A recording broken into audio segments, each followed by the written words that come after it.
Browns 0-8 at home. Just sad. I haven't heard you this down since Dr. Brown got fired. It's a game that we were in, and it's a game that we just don't finish. I don't want to watch anymore. Why? Why does that happen? I'm so sick of watching those plays. 0-16. I definitely do not want to watch this all 22. That's up and down to me. That looks like dysfunction.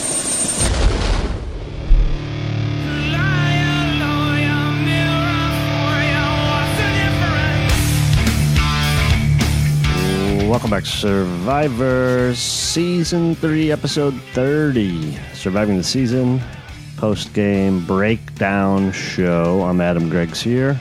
Yo, welcome back to another overtime. 4 and 7 games.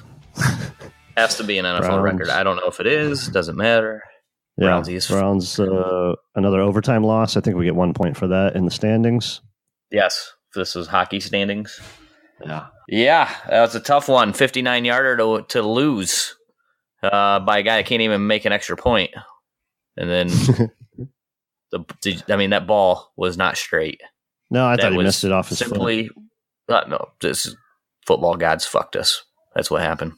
They straight up fucked us. That was a ball that was missing, and it bent back in there, and it just wasn't meant to be. I don't know what it is. Hugh right now is thinking that he's on his last leg. He's fighting for his life in the media after the game.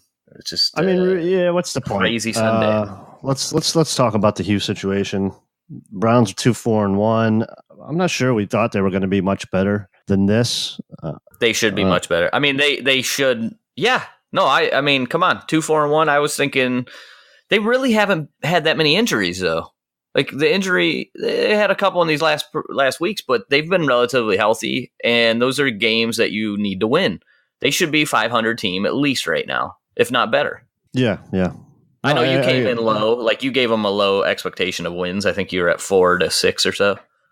Right, but with good coaching, we win all these games. Maybe not all of them, but San Diego's definitely just a game to throw away. Los Angeles. Damn it. But I mean, the Browns didn't deserve to win this game by any means after that first half.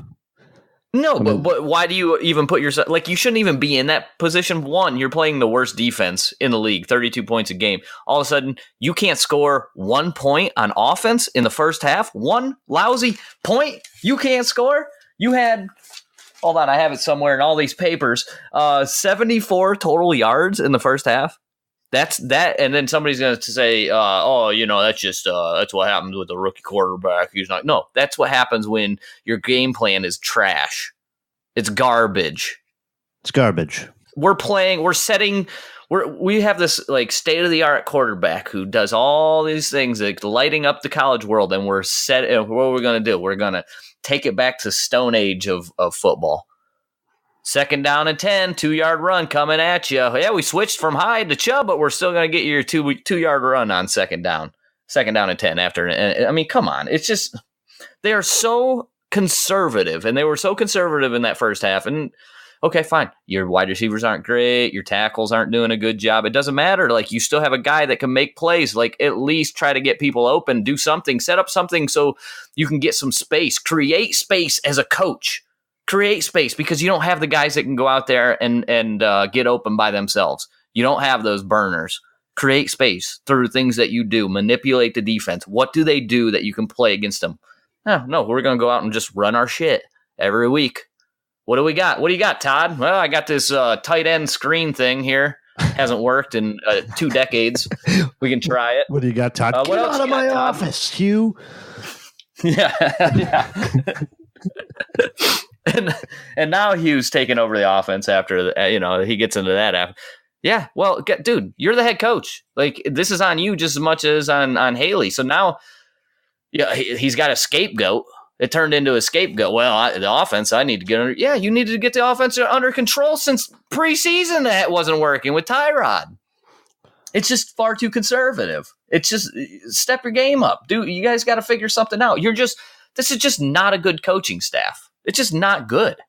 Right. The end is here. I'm not sure that I'm not shaken here that they need to do something right now, because I don't think it really matters. I know at the end of the season, you need a complete overhaul here. I think you let Dorsey pick his guys and you bring in a whole new staff. You get a head coach who picks his offensive coordinator, who picks his defensive coordinator, and then we move on fresh, knowing what they have. I think you can get you can lure someone to Cleveland to coach this team. Oh, there's tons of talent. There's talent all over this team. You just need to get somebody in here who knows how to set up an organization where they come in, they say, this is your specific job. This is how you do your job. From the guy who videotapes the practices to the guy who's the offensive coordinator and the head coach that has a hand in all of that and explains to every single individual player, this is your role on this team. This is how you do. Just an ultimate leader, not a guy after a loss when anytime the going gets tough, you walk in and you start blaming people. You start pointing fingers. You need a guy that says, it doesn't matter. What offense isn't working? My fault. I'm the head coach. He doesn't have to go, not the guy has to go to the media and say, well, hey, I'm the head coach. I think I have the right to go in there and coach, help coach the offense. Why are you telling the media? You're the head coach. Quit talking about this stuff in the media. Go in there and just do your job the way it's supposed to be done. Yeah, you're right. You are the head coach. So get it right. We don't need to hear about you being the head coach 80,000 times before we realize that, yeah, we know, we get it. So go fix it. It's your responsibility. It's your offensive coordinator. It's your defensive coordinator. It's your special teams coordinator. You're the head of it. You have to get this fixed. You don't have to keep telling us that, oh, well, I think I have the right. That just proves how weak this guy is. Yeah. He's weak. He's not a leader. There's no leadership being had in Berea right now. It's pitiful.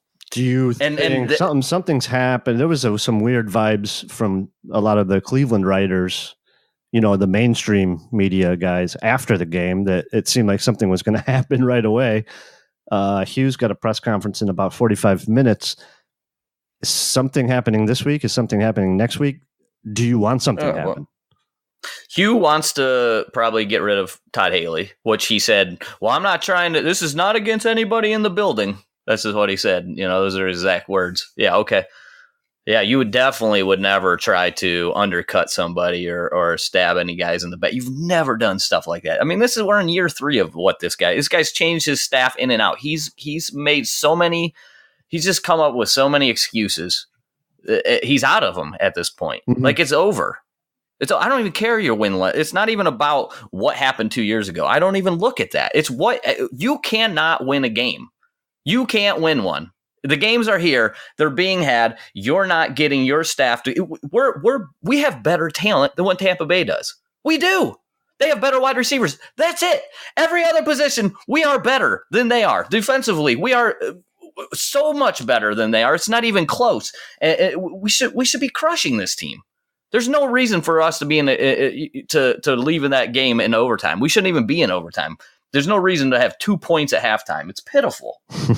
This team is better than they are. So if that was always the excuse. I don't have the talent. You have the talent, and you still can't do it. If he just fires Haley, and then we just go with Hugh calling plays for the rest of the year, and then we can move on at the end of the year, I suppose would be just fine. How about you just fire both of them? Who gives? I don't even care. You're right. I mean, does it matter if you? Either way, you're moving on from these guys. I think and the sad part is Greg Williams has been halfway decent this year, but I think it doesn't it doesn't matter what these guys are even doing. You have to bring in a guy who brings in his own people, and I want a guy that has experience. I want a guy that has a vision, knows what he wants, and can sit in there and explain to Dorsey the kind of team that he wants to have. The kind of players Dorsey has to go get him for him to achieve that, and it's laid out. It's laid out in front of. There's no. I don't care. The kid from Oklahoma that's the head coach. Like, he's a great offensive mind. Okay, great. Is he a great head coach? I want a great head coach. I don't want to get what the trends that are being set right now in the NFL, and we have to do that. That's not what I want. I want a true leader. I want a leader of men to come in here because the team is there. The players are there. The core is there. You just need somebody that can bring them all together, and that's going to be making sound decisions. You want a guy. I don't want a guy that when he's one dimensional. I want a guy that can do it all, like a Bill Belichick type. Okay, if what's the offensive coordinator there? If he leaves tomorrow, Bill Belichick can go coach offense. If the defensive coordinator leaves, Bill Belichick can go coach the defense. It doesn't matter to him. He's just a good ball coach, right? That's what you need. Yeah. That's what Patricia I'm looking leaves for. in the offseason. Belichick just replaces him. They just trudge on. McDaniels leaves in the because he has a hand in everything. Yeah, they're just, hey, I'll bring in another guy, and we're going to win games. They don't worry about anything. Just, all right, you got a head coaching job. Good luck. Happy for you, and thanks for your service here. And I'll go hire another guy, and he'll be good at his job too, because I know how to lead. Because he's clearly defines the roles, and he is the guy who's ultimately making all the big decisions. He probably gives them enough freedom to go, all right, go do this. But if you show that you're worth your salt, immediately it's going to be fixed. And he's going to take all that on top of himself as it's my fault. Yeah. Bill Belichick is never out there blaming Josh McDaniels' play call or blaming, it's him. Like the stuff Hugh says in his presser it's like just mind numbing. Like, what do you do? Why are you creating more, Hugh? Just go in there, say, look, it wasn't our day again for the 78,000th time. We didn't get it done. We're going to fight a little bit harder. We're close. We're going to come back next week. There's things we got to fix, and we're going to get them done. That's all you got to say. It's all you have to say. Anybody with half a brain goes in there and says those, but you constantly create more and more stuff that for the media to pick up and to dive on. And then look, you put yourself in this position. There's no way Jimmy Haslam, Dorsey look at that and go, oh, thank God Hugh's in there throwing Todd Haley under the bus already. Oh, this is just great. Here we are. We're right back at it. It's a disaster. Yeah. He's a disaster of a coach. He just is not a good leader. And obviously, I mean, it's just, I mean, who would want to work with that, honestly? Dude, stabbing you in the back every single time something's not working out. They're definitely not going to win here. That's where we're at. We're never going to get over the hump where we can have as much talent in the building as we can have. We're not going to win playoff games with this staff. We're already past it. It doesn't, like the things that work against Tampa Bay, we didn't go to. What are we doing? We're trying to run the ball down their throats. They're actually good against the run. Just look at all the games that they've played. They've stopped the run halfway decent. You know what they're not good at? Defending the pass to the running backs. They gave up 9 catches for over 100 yards to Kamara. They gave up 7 catches to Tariq Cohen for 121 yards. Clement, they gave up like 6 catches. James Conner, who doesn't even catch the ball, caught like 5 passes for 35 yards against them. No, did we get Duke the ball? No, 4 passes to Duke. Duke should have 100 yards. Duke should have 100 yards at the end of this game. You use your running back the way everybody else is doing and abusing Tampa. They lose a freaking linebacker. We still don't use them. It doesn't even, I'm watching this game going, what are they thinking? What is the game plan here? Do they watch tape? What do they do the whole time in Berea? What is Hugh? If Hugh hasn't been involved in the offense, what could he possibly be doing? Sitting in his office playing video games all day? He's like an Overwatch champion or something. Like he's the world's greatest Madden player. What does he do all day if he's not already involved with this stuff? It's pitiful. The team is undisciplined. There's way too many penalties. Amazingly, I think we didn't have any penalties on special teams. I mean, that's been a problem for 6 or 7 weeks. See, Hugh's fixing things. 14 penalties today by us. We gave up 6 first downs. I thought Greg Williams is supposed to be the discipline king, though.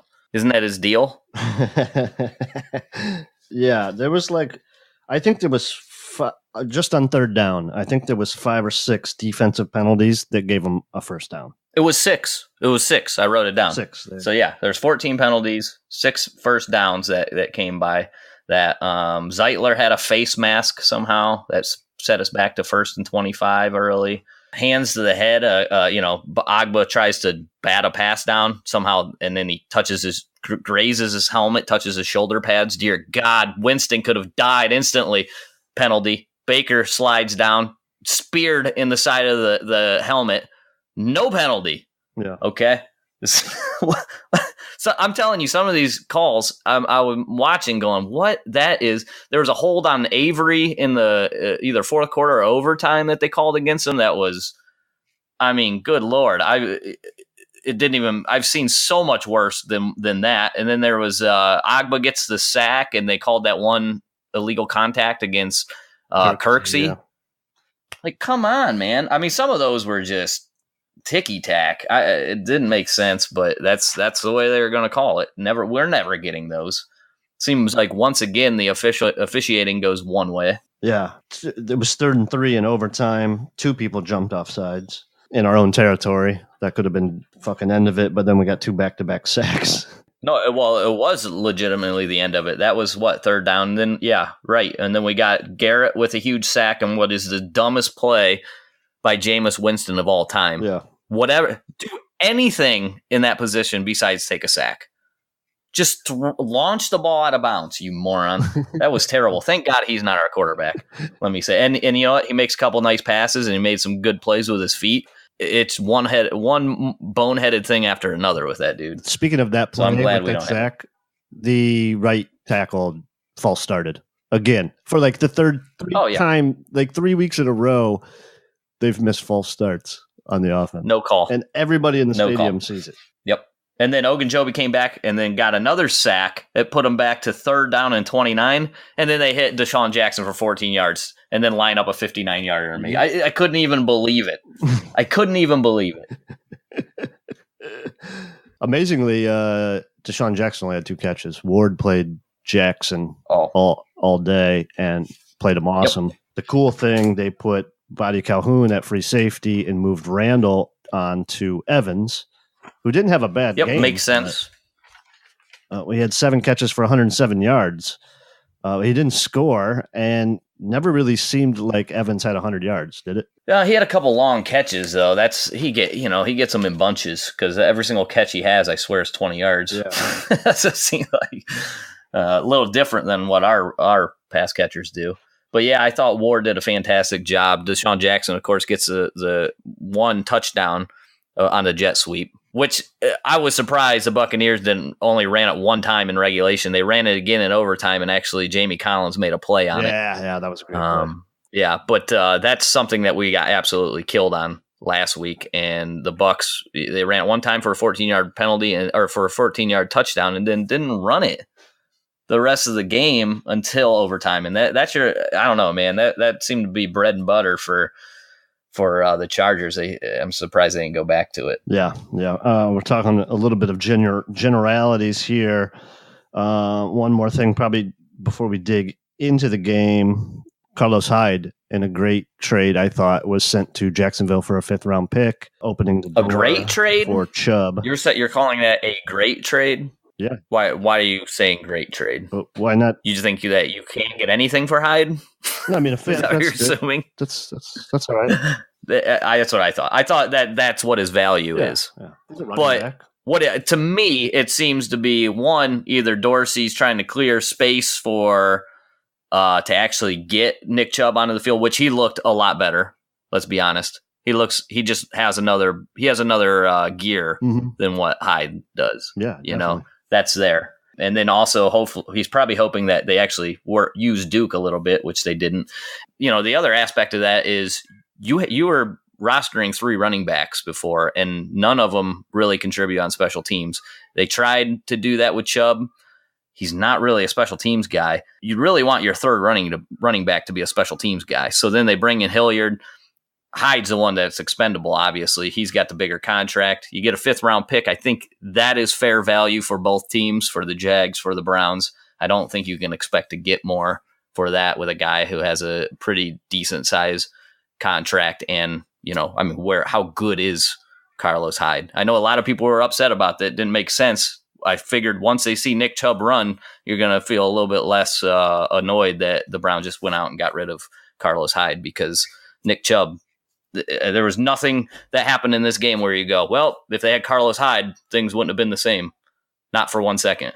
Yeah, exactly. 18 carries, 80 yards, and a score. He's got the goods. He's going to be good. Yes, he does. But the one thing that I worry about is, what are they going to, like, how much is he going to offer you in the pass game going forward? And they tried to do a couple things with him. I don't think he had a pass. The one was broken up by Carl Nassib. If you recall, Carl Nassib got out on the PBU when Chubb went out, and then they tried to set up a screen in overtime that didn't go forward. And the problem is, if you don't get him going as a runner, is that going to be tipping your hand every single time he's in there? Okay, these are run situations. Every time Duke's in there, now you're in pass situations. Yeah. You really want a guy to be more versatile. So that's been my one problem with Chubb all along. I mean, it's the same thing with Hyde, though. You're also, if Hyde's in there, you're running, and that's basically what they've done the whole time. I mean, they can get creative to get. We can't run a screen. There's something wrong with the way they practice screens. Harrison took a hold. He got a holding call on the one screen, which seems incredible when they basically let their guys go. You basically just hit him and then go work the screen. But yeah, he held him fairly badly. So yeah. Well, Harrison had a terrible game.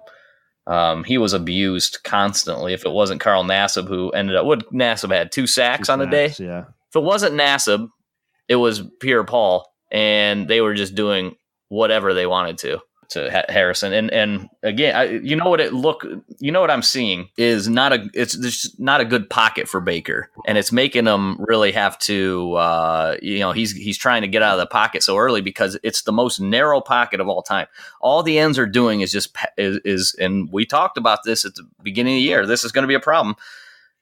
You just bull rush the shit out of these guys. Yeah. That's all you have to do. And that's all anybody's doing. And our pocket is closing in really tight around Baker, and it makes you nervous. Like, that's not the kind of pockets he had going back to Oklahoma, where he had all kinds of room to operate. Yeah, he tries to step up, but then there's like no room when he's stepping up. The interior defenders have already pushed back far enough that Baker's not getting a good platform to throw from. Tries to pull the ball down, and then invariably looks like either nobody's open, which we can't see, or he's panicked. So it's hard to tell which one it is. Yeah, the interior is playing better. I don't think those are, again, they're like their best game. But, I mean, it's clear to me that the tackles are giving up too much ground. Did you see Nassib arm Hubbard right back into Baker? Just one arm. Yeah, I mean... That's strength. That's like the go-to. That's the scouting report against the Browns right now. Yeah. I mean, these guys. I was going to say, Harrison needs to buy a squat rack just sit at his. When he goes home, he just does squat racks for the next 3 years, squats to build up that base, because he needs to get stronger and be able to hold his ground. Right? His base is terrible. I mean, sometimes his drops are to like as deep as where Baker's going to. I don't understand it. What they're trying to do. I mean, that's been a major problem. It's making Baker skittish, in my opinion. Yeah. All right. Do you have some sort of game written up that you've been reading? Want to go through the game? Yeah. I mean, so the way we typically, I mean, the Browns. Let's talk about just our first 4 possessions. 8 plays, 19 yards, punt. 3 plays, 2 yards, punt. 3 plays, 2 yards, punt. 3 plays, 2 yards, punt. And the 8 plays for 19 yards on our opening drive, that kept the streak up of scoreless opening drives, which tells me that you're not preparing for a defense. Now, maybe since the Bucs just fired Mike Smith, maybe they're giving them different looks. That's the only excuse I can come up with. I'm trying to help Hugh with excuses.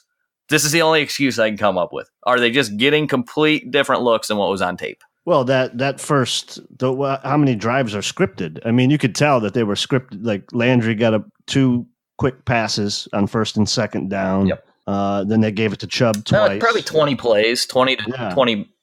They were definitely trying to get the ball out of Baker's hands quickly in the scripted portion of the game, right? Yeah. Which is a good, I think that's good. The problem that I was seeing, and this is when you go back and watch the All-22, I think it's going to be, that's when you're really going to be able to notice it, is I don't think guys are even getting open at all. Yeah, I think the line has a problem getting, having a really good pocket, but the bigger problem is nobody's open on a lot of these plays.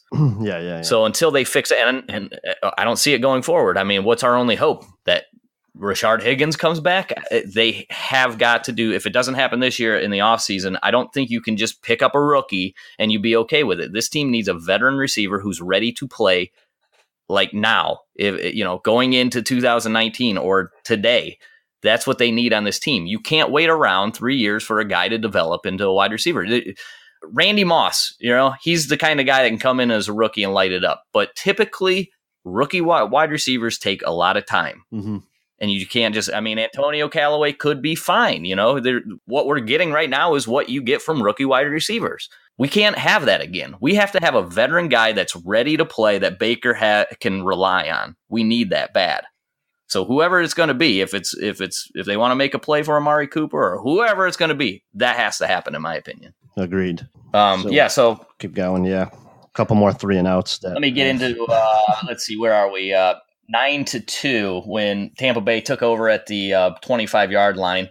Winston had a 14-yard scramble, which he did a good job at. We kind of covered that already. And then Mike Evans with 14 yards, 2 more catches for O.J. Howard, and it went into Browns territory. 3rd down and 10 actually at the Cleveland 19. And this is when Winston was sacked for an 8-yard loss, but that was the illegal contact for Kirksey. So that was one of those big 3rd downs that we talked about. And then it was just 3 plays later, 3rd down and 4 from the Cleveland 8. Collins and Ogunjobi jump off sides. The refs call the penalty. They said it was Agba, but this is another 3rd down and 4. Offsides, you get a new set of downs. Moves them even closer, and then 2 plays later, Jameis Winston scrambles in for the touchdown, and that made the score at the time 16-2. So that was 2 big 3rd down penalties on one drive that ended up costing us 7 points. Yeah, they were down to the 4-yard line, got a holding call, what they scored, and then Winston ran one in. He was really good at slipping some sacks yesterday, and then getting just crazy amount of open area in front of him to run. Yep. And then then it went Browns punt again. And then the interception for Winston, who he threw it right to Kirksey. It's just a bad throw. Yeah. The throw to O.J. Howard, Kirksey, that's a throw that really, that's an open guy in the NFL. You just have to throw that ball high enough, and he underthrows it. Kirksey picks it off. Browns then punt again. The TJ Carey fumble recovery, Kirksey recovered the fumble, I'm sorry. And then the Browns turn it over on downs. So we have it, 4th down and 2 at that moment? Yeah, 4th and 2 going into half at the Tampa Bay 11. Yeah. Yep. So we're in scoring range. You can kick the field goal. I didn't mind him going for it. It's fine with me. Go ahead and take the chance. Baker picks up the 1st down. But while he's picking up the 1st down, the ball gets knocked out of his hands and goes behind the 1st down. And the Brownsiest of all Browns moves. Yeah.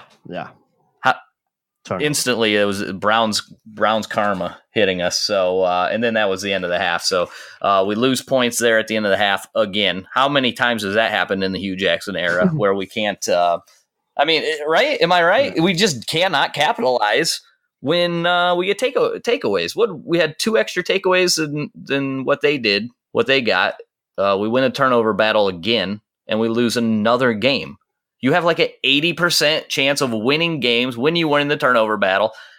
Not us. No. Not even close. Yeah, I would say turnovers was 4-3 if you count our 2 turnover and downs. Okay. Turnovers. Well, they're as good as a fumble. Yeah, but not forced turnovers, I guess, is not as. But 4-3, you're still winning the turnover battle. Right.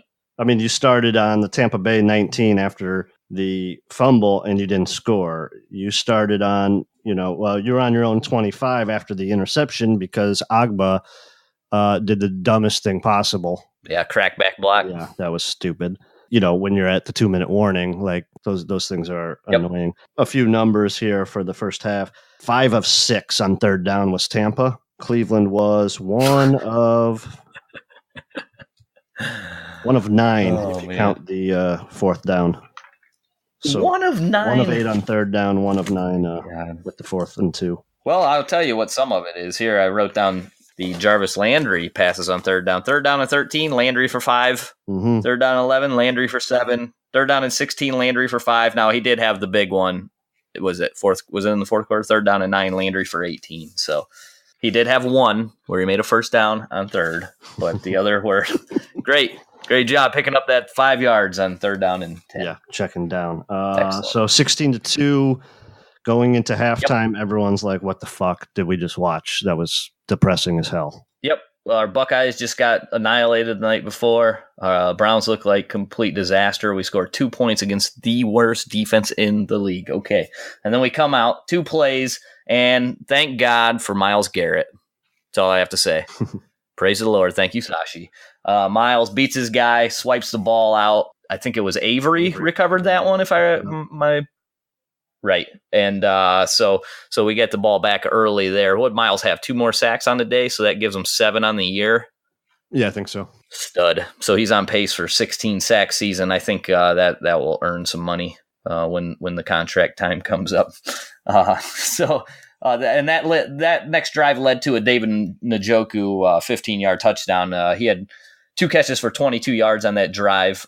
He gets a matchup against a cornerback. This is the thing we talk about. Hey, let's try to get some mismatches with our mismatch guy, right? And Njoku goes up and uses his big frame and just absolutely there's nothing a cornerback can do against that. Yeah, that was beautiful. So that makes it 16-9. Yeah, we had then we trade punts. We had a little bit of life. Hey, things are looking good. We traded punts. Tampa Bay then went on a 13-play, 73-yard drive, capped off by a Ronald Jones 2-yard touchdown. It was a pretty methodical drive. I wasn't even going to get into it that much. Anything that you can think of on that drive you want to talk about? We had a chance to get off the field. On that drive, they had a 3rd and 4. That was Evans' first down. 3rd and 1, Agba batted a pass. They went for it on 4th and 1 and play action to the tight end who was wide open. Oh, second. They ran the exact same play and just did it the opposite way. Did you notice that? I love it. Oh, yeah, man. So they never, wait all day when their 3rd downs were short. And that's what's so important about, like you were talking about those passes to Landry. All those 3rd downs, 3rd and 13, 3rd and 16, 3rd and 9, 3rd and 11. Yeah, most of those were following like either a penalty that we, blew something or a sack. So yeah, we're just terrible on early downs. And when you are, this is what happens. Yeah, we only got off the field on a 3rd and 25 that went incomplete in the second half. And then the Agba sack on 3rd and 2 inside 5 minutes to go. They went 3 and out. So that's the only time the defense got off the field is – in the first half on the 3rd and 8. So, okay, there we go. So we're at 23-9. Tampa Bay's in the lead. 23-9. And again, we're ready to quit watching NFL for forever. And then we actually had a nice drive, 7 plays, 75 yards in 3 minutes and 11 seconds. Chubb ran for 21 right up the gut. And that's where you see like the explosiveness. Like you can see, like, man, he just has a second gear that does not exist with Hyde. Chubb never gets tackled the first guy either. I know. He is very good. His elusive rating is up there. Pro Football Focus, I know, has him really high. Breaking tackles. He was that in college. So, once again, it's pretty crazy. The things that you do well in college, you might carry over into the pros. So, Landry had that big – this is the 18-yarder on 3rd down and 9. So, this is in the 3rd quarter.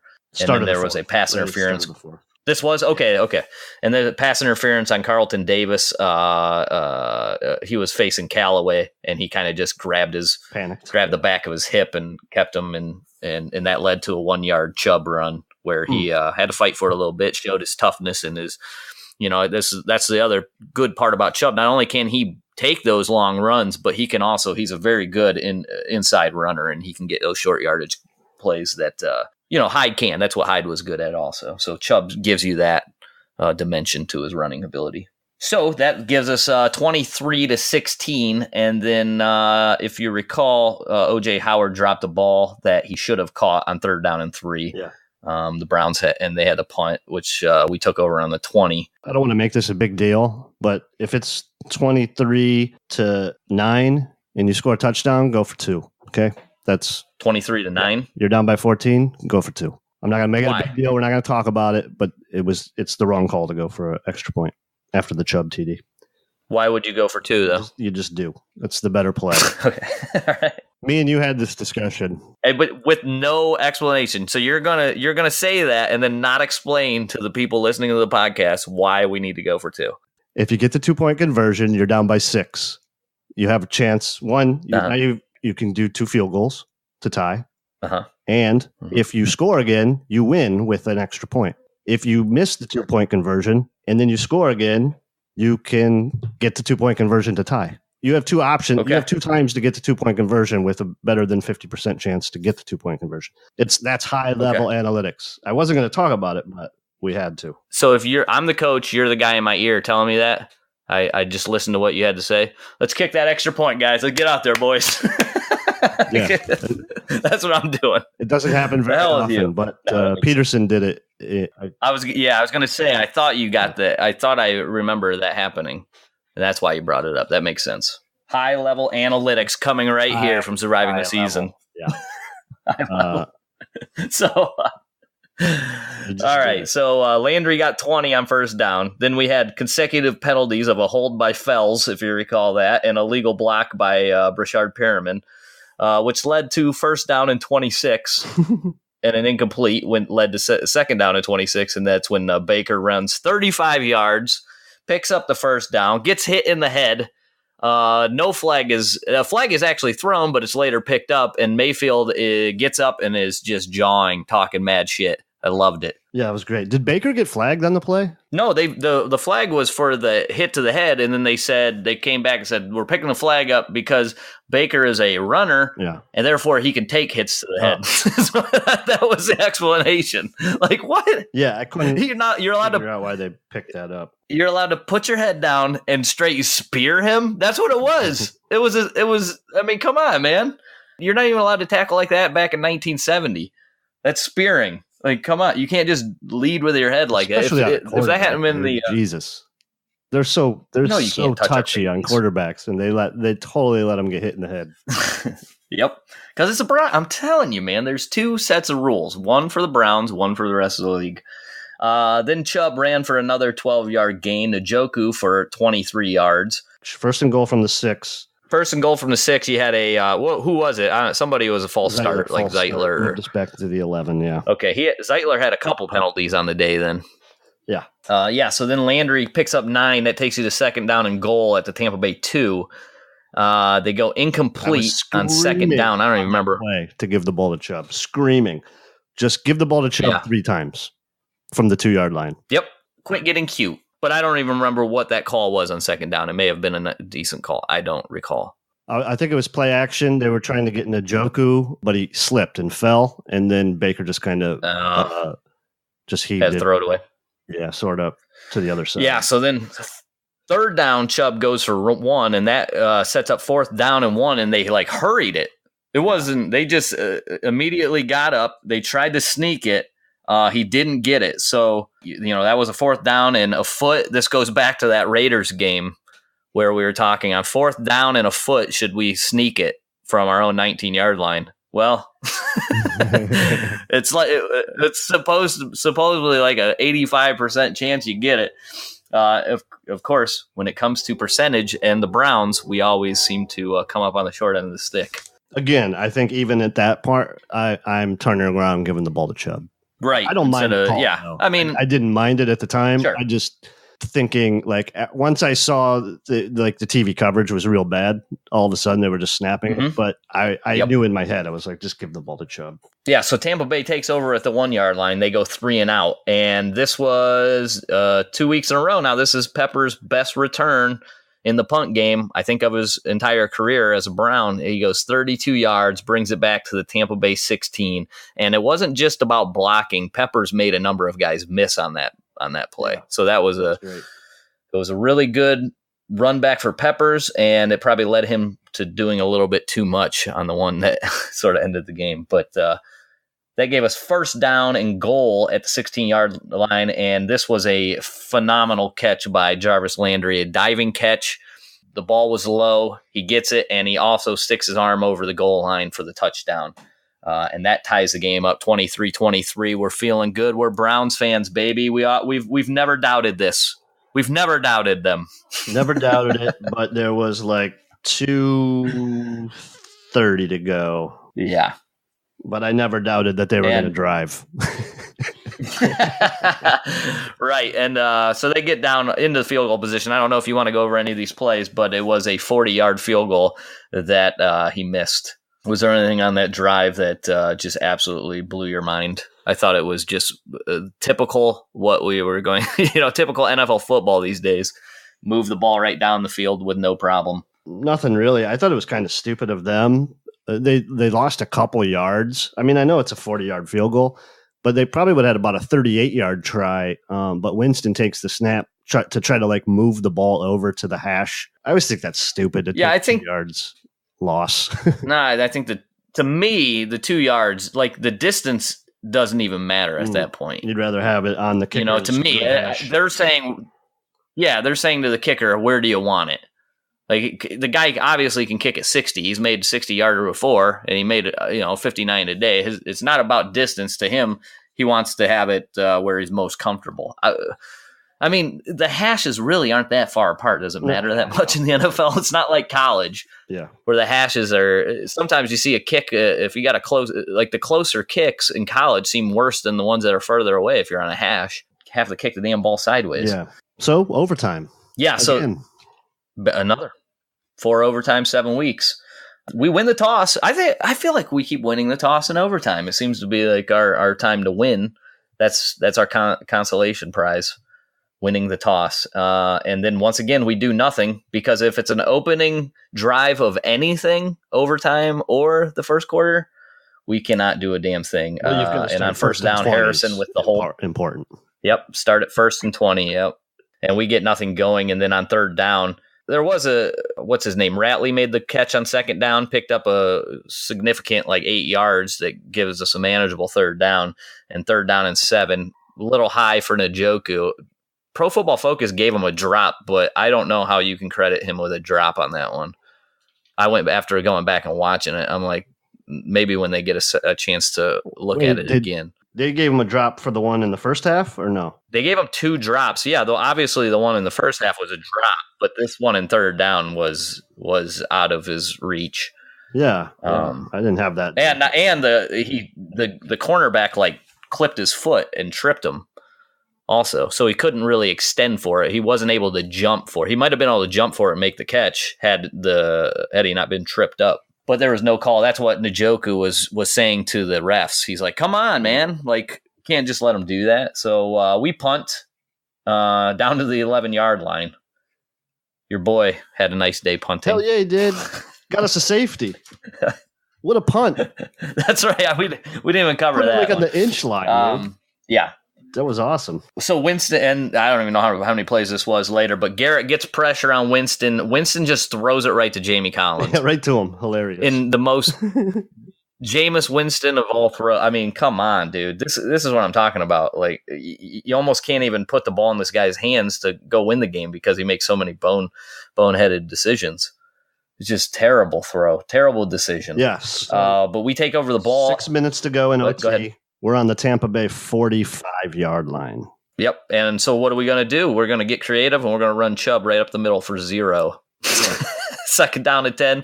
David Njoku actually makes a nice catch for 7. 3rd down and 3. This is where, once again, we're on the Tampa Bay 38-yard line. That's a two down territory. 55-yarder. 2 down territory, most likely. Yes. Yeah. If you throw incomplete, you're going for it for sure. Do you think you're going to say what I think you're going to say? Do you think Hugh communicates that to Haley? Probably not. That's what you're going to say, right? Yeah. Like, hey, it's 3rd and 3. Yeah. We can run it here if you want, because we're going for it anyway. Right. Yeah. Okay. That's a good point. But if you take a sack, you're screwed. Yeah.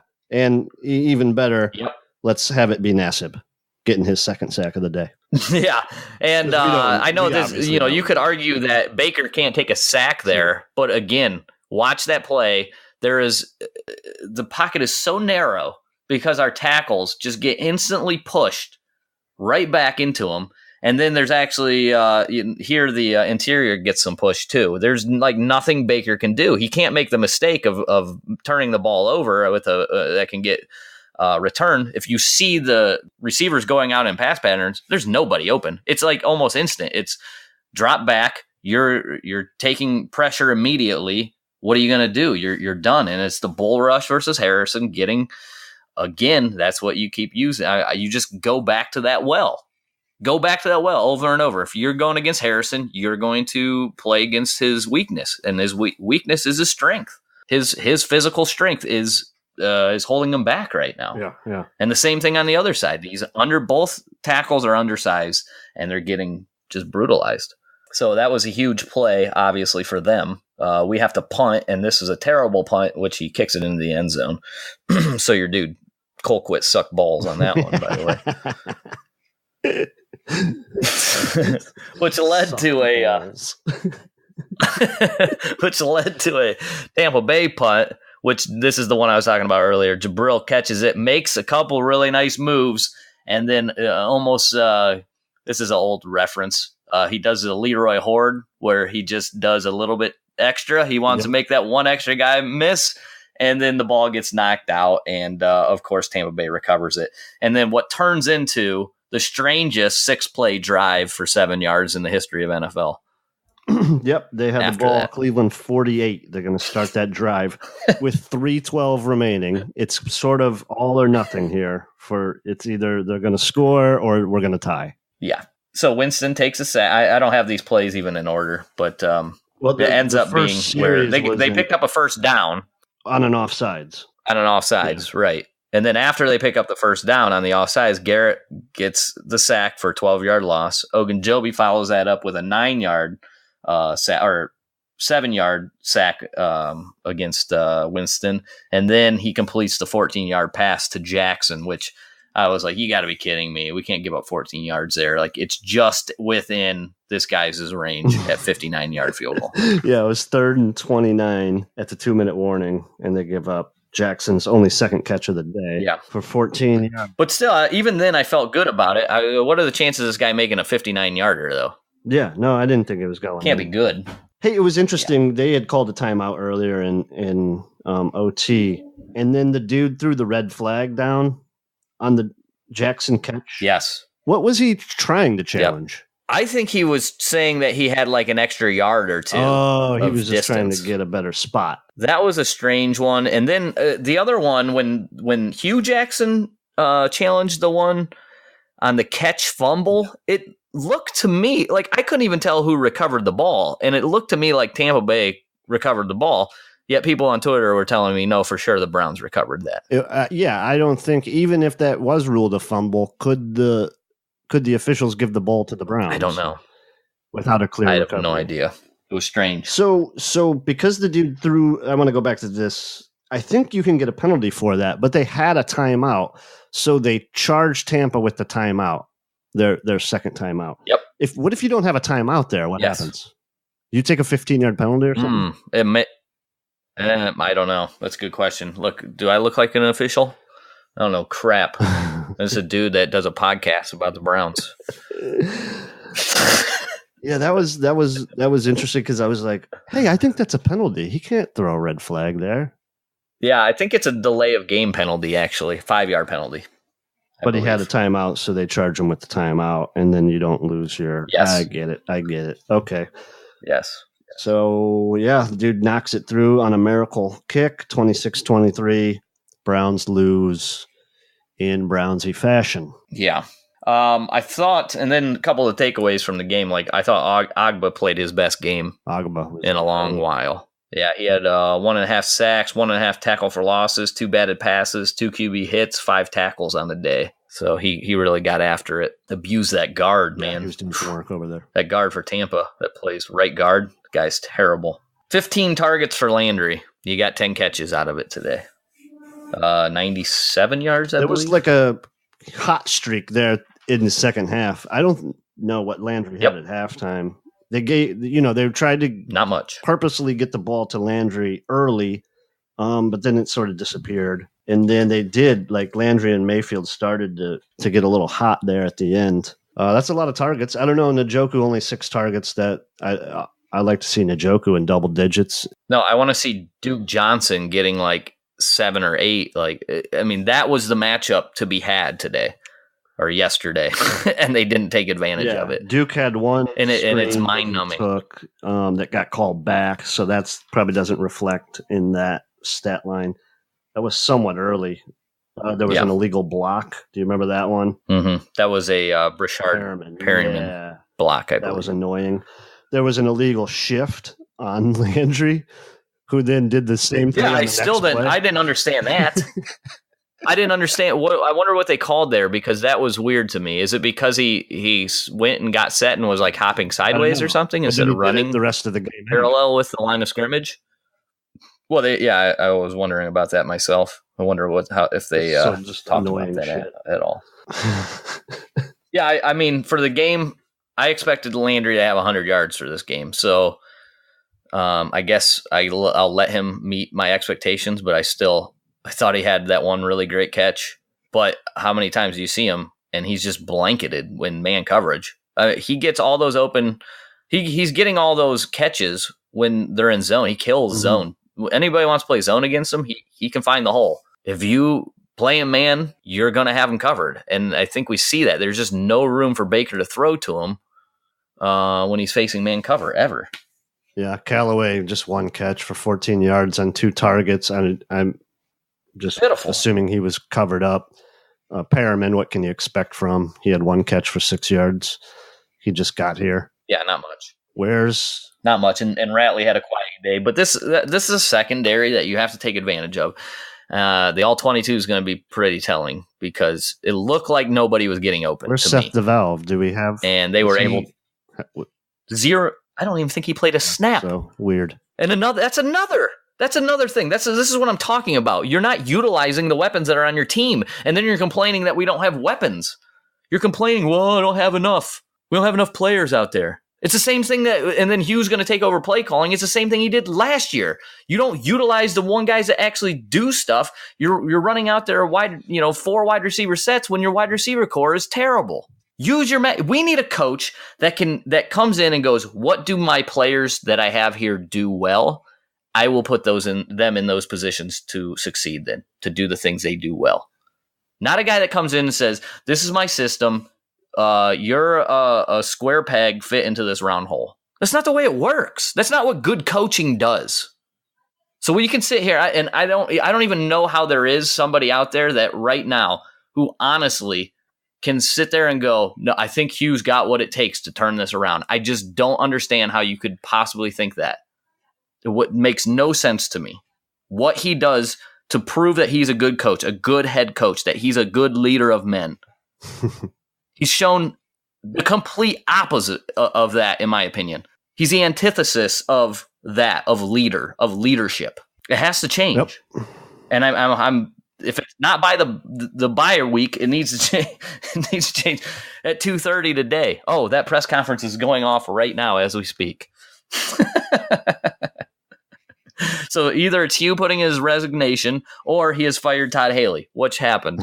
Or he's in there going, I'm going to walk back my comments from yesterday. I didn't mean to hurt anybody's feelings. Secondly, John Dorsey, keep getting players. You're doing a great job. Keep it up, boys. Keep getting me players, real football players, buddy.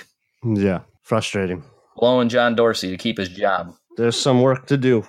Hugh Jackson, here we go. Hugh Jackson says, no doubt, he still has the support of Haslam's and John Dorsey. Why does he feel that way? Conversations he's had with them. There you go.